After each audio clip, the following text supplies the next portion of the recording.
جو بھی کوئی کلمہ پڑھتا ہے نا، میں کہتا ہوں اس کے اندر خون کھولنا شروع ہو جاتا ہے۔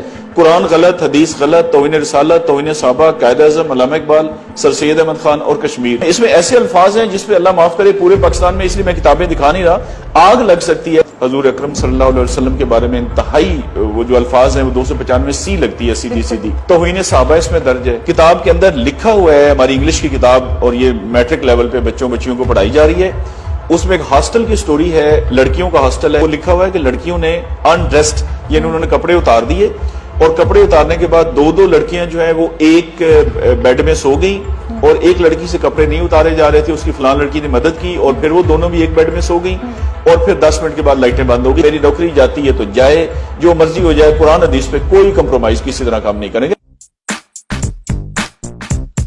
السلام علیکم، اردو پوائنٹ کے ساتھ میں ہوں پرواز شاہ۔ عالمی میڈیا اور پاکستانی میڈیا میں یہ خبریں گردش کر رہی ہیں کہ پنجاب ٹیکسٹ بک بورڈ نے ایک ہی وقت میں 100 کتابوں کو بین کر دیا ہے۔ M D Punjab text book board Rai Manzoor Nasir صاحب کو اس پاداش میں عہدے سے ہٹا دیا گیا ہے کہ انہوں نے یہ کتابیں بین کر دی ہیں، جن کتابوں میں غلط قرآنی آیات، توہین رسالت، توہین صحابہ کرام، پاکستان کا غلط نقشہ، کشمیر کے مسئلے کو غلط طریقے سے پورٹرے کیا گیا، اور بھی بہت سی ایسی چیزیں ہیں جو کہ غیر اخلاقی ہیں، جس کی وجہ سے ان کتابوں کو بین کیا گیا۔ اس وقت M D Punjab text book board Rai Manzoor Nasir صاحب ہمارے ساتھ موجود ہیں، آئیے ان سے بات کرتے ہیں۔ جی تو رائے منظور صاحب، کون کون سی ایسی کتابیں ہیں جن کا آپ نے تنقیدی جائزہ لیا اور بین کر دی گئی؟ اچھا، یہ اس طرح سے ہے کہ جو پرائیویٹ سکولز ہیں پنجاب کے، اس میں تقریباً کوئی 10,000 کتابیں ہیں جو پڑھائی جاتی ہیں، اس میں آکسفورڈ بھی شامل ہے، کیمبرج بھی شامل ہے، ہمارے باقی لوگ جو کتابیں لکھتے ہیں وہ بھی شامل ہیں، اور ہمارا نارمل طریقہ کار یہ رہا ہے، پتہ ہے ہر صوبے کا اپنا اپنا بورڈ ہے، تو ہر صوبے کا اور پنجاب کا بھی اسی طرح سے رہا ہے کہ ہم ری ایکٹیو موڈ میں رہیں، یعنی جب کسی کتاب میں کوئی غلطی نکل آئی، میڈیا پہ ہائی لائٹ ہو گئی، پنجاب اسمبلی مسئلہ پہنچ گیا، تو اسے کتاب کو بین کر دیا گیا۔ میری کچھ 6 مہینے پہلے یہاں پوسٹنگ ہوئی ہے، اور میں نے بحیثیت ایم ڈی یہ سوچا کہ یہ وائی ناٹ کہ ہم 10,000 کتابیں لیں اور ان کو ہم پڑھ لیں، اور جو غلطی ہیں ان کو ہم نکال دیں، کتابیں صحیح ہو جائیں۔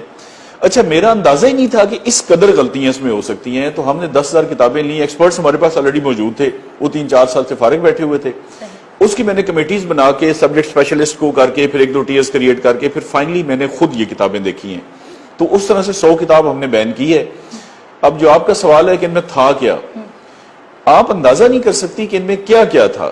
مطلب ہماری سب سے پہلے بحیثیت مسلمان، پاکستان 97% مسلمان ہیں یہاں پہ، قرآن پاک کی آیات کی عربی غلط لکھی ہوئی ہے، یہ بہت بڑا ایک کرائم ہے، اوفینس ہے، جرم ہے بہت بڑا۔ قرآن پاک کی آیات کی ایک کتاب میں مثال کے طور پر کوئی 10 آیات ہیں کم سے کم، میرے پاس یہ بکس پڑھی ہوئی ہیں جن کی عربی غلط لکھی ہوئی ہے۔ اس کے بعد قرآن پاک کی آیتوں کا ترجمہ غلط لکھا ہوا ہے۔ ایک کتاب میں لکھا ہوا ہے جی کہ اللہ تعالیٰ نے قرآن مجید میں ارشاد فرمایا، آگے اس کا ٹرانسلیشن لکھی ہوئی ہے اور وہ آیت قرآن میں ہے ہی نہیں، یعنی اپنے پاس سے بنا کے انہوں نے اس کو قرآن کی آیت کا رنگ دے دیا ہے۔ کس کلاس کی بات کر رہے ہیں؟ یہ میں میٹرک تک کی آپ کو عرض کر رہا ہوں، نرسری سے لے کر میٹرک تک، کیونکہ ہمارا مینڈیٹ جو ہے نا وہ انٹرمیڈیٹ تک ہے، لیکن ابھی تک ہم نے میٹرک تک، اور 10,000 میں سے ہم نے 500 کتابوں کو چیک کیا ہے، جس میں 100 کتاب یہ بین بنتی ہے۔ اچھا، ابھی 10,000 میں مزید کتابیں ہیں جنہیں 9,500 ابھی ہم نے چیک کرنی تھی۔ اچھا، اس میں حدیثیں غلط لکھی ہوئی ہیں، حدیثوں کا ترجمہ غلط لکھا ہوا ہے، اور استغفر اللہ، توہین رسالت، حضور اکرم صلی اللہ علیہ وسلم کے بارے میں انتہائی وہ جو الفاظ ہیں وہ 295 سی لگتی ہے، سیدھی سیدھی۔ توہین صحابہ اس میں درج ہے۔ قائد اعظم کے بارے میں غلط معلومات ہیں، قائد اعظم کے بارے میں لکھا ہوا ہے کہ 1976 میں پیدا ہوئے، علامہ اقبال کا لکھا ہوا ہے کہ ستمبر میں پیدا ہوئے اور انہوں نے ہمیں انگلش کیا، یہ ہمارے لیے بھی نئی معلومات ہیں۔ ایک کتاب میں لکھا ہوا ہے کہ سر سید احمد خان نے 1938 میں ایسٹ انڈیا کمپنی جوائن کی، وہاں پہ ملازمت شروع کی، اس سے 40 سال پہلے ان کا انتقال ہو گیا تھا، یعنی یہ ہمیں پہلی دفعہ سمجھ آئی یہ کتابیں پڑھ کے کہ مرنے کے 40 سال کے بعد بھی نوکری شروع ہو سکتی ہے۔ پھر ہمارا دیکھیے کشمیر ہمارا ایک بہت ہی سینسٹیو ایشو ہے، جس پہ اتنی جنگیں ہو چکی ہیں، ہمارے لوگ شہید ہو چکے ہیں اور ہو رہے ہیں۔ اچھا، اس میں یہ ہے کہ آزاد جموں کشمیر اور گلگت بلتستان، اس سارے کو اٹھا کے انہوں نے انڈیا میں شو کر دیے، اور یہ ہماری کتابوں کو پاکستان میں انڈیا کے نقشے میں شو کر دیے۔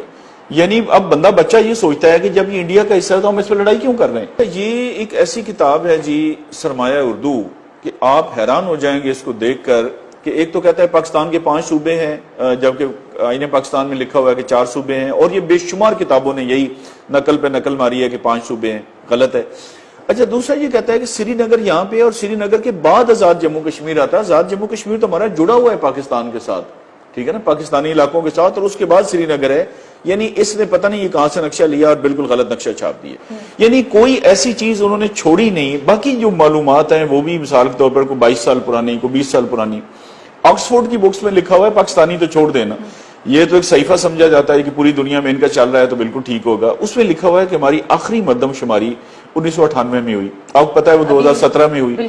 اچھا کراچی کی آبادی غلط لکھی ہوئی. اب کراچی کی آبادی میں اس لیے خاص طور پہ کہہ رہا ہوں, ویسے پاکستان کی بھی آکسفورڈ نے لکھی ہے کہ 9 کروڑ ہے, ٹھیک ہے جی 9 کروڑ لکھی ہوئی ہے. میں نے ان کو بلایا, میں نے کہا جی آپ یہ ثابت کریں کہ آپ ایک ایک کتاب کے اندر 35 40 50 غلطی ہیں, اور جب بچہ یہ پڑھے گا تو آپ اندازہ کر لیں کہ وہ کیسا, جب وہ قرآن کی آیتیں غلط پڑھے گا. ابھی یہ میرے پاس ایک اسلامیات کی کتاب ہے, سورۃ قریش میں اس نے پہلی آیت کا ترجمہ دیا ہے, دوسری کا بالکل چھوڑ دیا ہے, آگے تیسرے کا دیا ہے, چوتھی کا, تو بچہ وہی یاد کرے گا.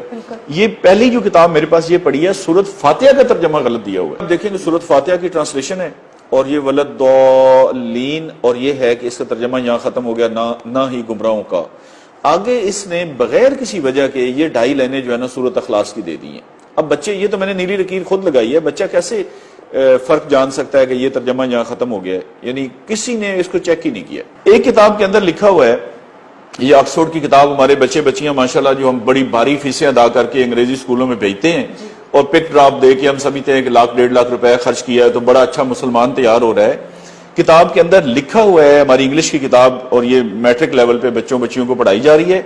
اس میں ایک ہاسٹل کی سٹوری ہے, لڑکیوں کا ہاسٹل ہے, اور لکھا ہوا ہے کہ دن کو انہوں نے یہ کیا, اور شام کے ٹائم کا لکھا ہوا ہے کہ مجھے شرم آ رہی ہے آپ کے سامنے الفاظ دہراتے ہوئے, لیکن اب یہ کیونکہ ہم لوگ پڑھتے ہیں اور کتاب کے اندر ہے, وہ لکھا ہوا ہے کہ لڑکیوں نے انڈریسڈ, یعنی انہوں نے کپڑے اتار دیے, اور کپڑے اتارنے کے بعد 2 لڑکیاں جو ہیں وہ ایک بیڈ میں سو گئیں, اور ایک لڑکی سے کپڑے نہیں اتارے جا رہے تھے, اس کی فلان لڑکی نے مدد کی, اور پھر وہ دونوں بھی ایک بیڈ میں سو گئیں, اور پھر 10 منٹ کے بعد لائٹیں بند ہو گئی. یہ ہماری کتابوں کے اندر ہم سامنے آتی ہیں تو پھر بعد میں ایگزیکٹلی یہ ہم نصاب کی کتابوں میں پڑھا رہے ہیں. اچھا اس طرح سے ایک لکھا ہوا ہے جی بادشاہ کے بارے میں, جی کہ وہ اپنی بیوی کو اگلے دن اس سے قتل کر دیا, پھر اگلی رات کو اس کے ساتھ نئی بیوی تھی, پھر اس کو قتل کر دیا, پھر اس کو قتل کر دیا, کرائم پروموٹ کیا, کرائم. اچھا ایک لکھا جا رہا ہے ایک جگہ پہ کہ ان امپلائمنٹ بہت ہے, بے روزگاری ہے, تو اس کا حل کیا ہے. بڑی لمبی ڈسکشن کے بعد نتیجہ انہوں نے یہ نکالا ہے جی کہ اس کا حل یہ ہے کہ یہ جو ڈکیتی ہے اور چوری ہے, ڈکیتی خاص طور پہ ڈکیتیاں کرنا, یہ جو کرائمز ہو رہے ہیں اس کو لیگلائز کر دیں,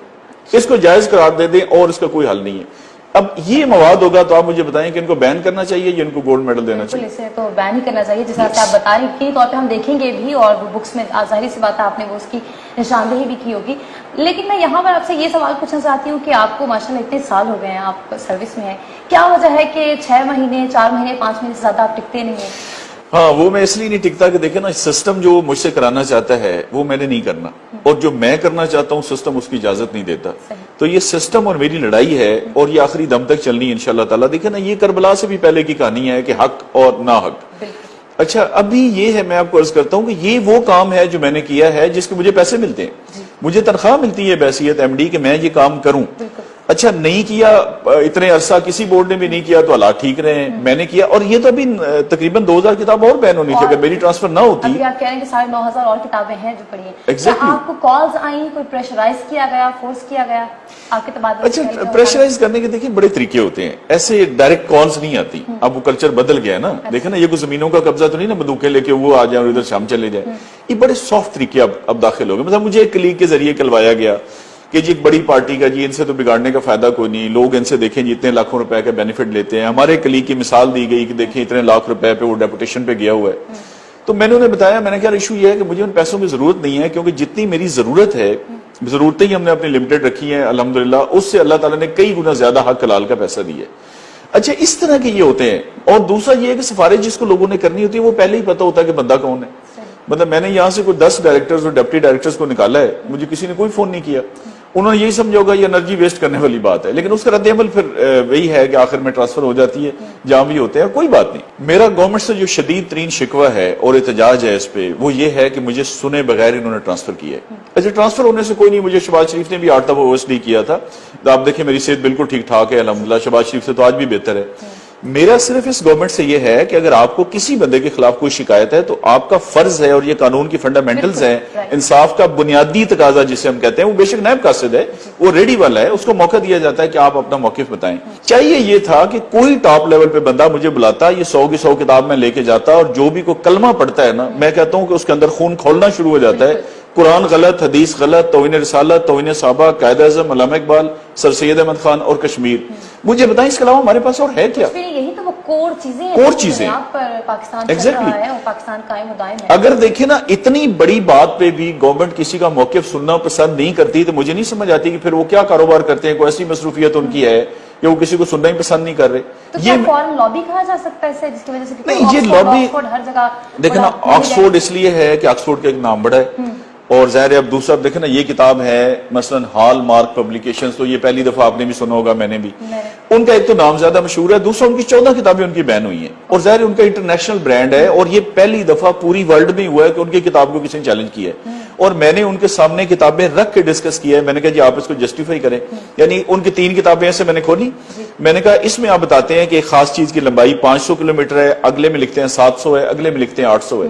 دیکھیں اگر میں آپ سے کہوں جی یہ 10 روپے کا ہے، پھر کہوں 15 کا، پھر 20 کا، تو تینوں تو غلط نہیں ہو سکتی صحیح۔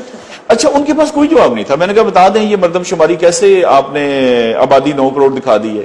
اچھا، نظمیں ایسی انڈیا کا دیا ہوا ہے، ایک انگلش کی کتاب ہے، اس میں لکھا ہوا ہے کہ جی جن ملکوں کا نقشے پہ نام ہے ان کے بارے میں آگے کتاب میں معلومات ہے، پاکستان کا نام ہی کوئی نہیں، انڈیا کا نام لکھا ہوا ہے۔ میں نے انہیں کہا جی آپ ایسے کریں، انڈیا کا یہاں پہ کاٹیں، پاکستان لکھیں، اور یہ انڈیا مجھے کتاب چلا کے بتائیں، آپ کو شام تک پتہ لگ جائے گا۔ دیکھیں ہم سوئی ہوئی قوم ہے، مطلب جس قوم کا قرآن کتابوں کے اندر بچہ جو آپ کی روزانہ، اچھا میں کہتا ہوں جی بڑا ہمارا لبرل طبقہ ہے اور کہتے ہیں جی آزادی ہونی چاہیے فلاں، کسی شخص کا بچہ جو بہت لبرل فاشسٹ جسے میں کہتا ہوں، اس کا بچہ اسکول میں جائے، وہ واپسی آ کے بتایا کہ بابا میں نے یہ پڑھا، وہ یہ بھی غلط ہے، یہ بھی غلط ہے، یہ بھی غلط ہے، 7ویں دن جا کے اسکول والوں کو سر پھاڑ کے آئے گا کہ آپ کیا پڑھا رہے ہیں میرے بچے کو۔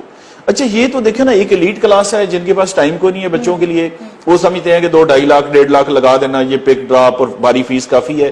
جو غریب آدمی ہے اس بیچارے کو پڑھنا نہیں آتا، تو پڑھنا یہ تو ہمارا کام ہے گورنمنٹ کا، اور یہ کسی بورڈ میں نہیں ہوا، یہ پنجاب گورنمنٹ کا ایک گولڈ میڈل تھا جس کو انہوں نے مٹی میں رول کے خود رکھ دیا۔ یہ ایک میسج ہے بیوروکریسی کے لیے۔ پرائم منسٹر صاحب سے میری اس میں گزارش ہے بھرپور طور پہ، بھائی کیا مطلب ہے، کیا ایسی ریزن ہے کہ بندے کو سنے بغیر، پرائم منسٹر ہے، چیف منسٹر ہے، ہماری طرح انسان ہے نا، اور اس ملک کے کرتا دھرتا اللہ نے ان کو بٹھایا اس لیے ہے عوام کے لیے، اور یہ عوامی ایشو ہے۔ 11 کروڑ بچہ ہماری آبادی ہے پنجاب کی جو یہ کتابیں پڑھتا ہے، یہ کوئی چھوٹا مسئلہ نہیں ہے۔ میں کرانے کی دکان پہ چینی 2 روپے مہنگی ہوگی ایک دکان پہ، تو اس پہ بھی ایکشن ہوتا ہے، 3 سال قید ہوتی ہے۔ اس میں چاہیے یہ کہ وہ خود ملاقات فرمائیں اور یہ کتابیں ان کے سامنے ہم رکھیں، اور اس کے بعد یہ فیصلہ کریں کیا کرنا ہے۔ اچھا میرے آنے کے بعد اب یہ ہے کہ جو بھی آفیسر وہاں پہ جائے گا مجھے بتائیں وہ انیشیٹو لے گا۔ اچھا پرائم منسٹر صاحب ہر میٹنگ میں یہ کہتے ہیں، آج بھی ان کا انٹرویو چل رہا تھا، پچھلے جمعے کو بھی انہوں نے یہ تذکرہ فرمایا کہ بیوروکریسی مجھ سے تعاون نہیں کرتی۔ اچھا یہ درست ہے کہ تعاون نہیں کرتی اور لوگ انیشیٹو نہیں لیتے، مجھے بتائیں اس کے بعد کون انیشیٹو لے گا؟ یہ میرا اپنا انیشیٹو ہے، مجھے کسی نے اوپر سے نہیں کہا کہ آپ یہ کتابیں چیک کریں۔ اس کے علاوہ سیرت النبی صلی اللہ علیہ وسلم میری خواہش تھی بڑی پرانی کہ یہ میٹرک تک ہر بچہ پڑھ جائے، اس میں نے کمیٹی بنائی، کمیٹی بنا کے ہم نے اس میں دن رات محنت کی۔ حضور پاک صلی اللہ علیہ وسلم 63 سال عمر مبارک کے لحاظ سے 63 لیسنز بنائے، اس میں پتہ یہ چلا کہ 39 لیسنز جو ہے وہ مختلف کتابوں میں ہیں، باقی جو ہے وہ پارشل ہیں، جزوی ہیں، اور 24 لیسن سرے سے نہیں ہیں جن میں ایک ختم نبوت بھی ہے۔ یہ بہت ہی امپورٹنٹ ٹاپک ہے، اور اسی پر ہی تو بہت سی لڑائیاں آپ کو پتہ یہ ویسے ہی ایگزیکٹلی۔ اب دیکھیں مطلب بعض ٹاپکس ہیں جو 6 کتابوں میں ریپیٹ ہو رہے ہیں، میرا اس میں یہ تھا کہ یہ ریپیٹیشن جو ہے نکال دی جائے، کیونکہ اردو میں، اسلامیات میں، معاشرتی علوم میں، سوشل سٹڈی میں، پاکستان سٹڈی میں، انگلش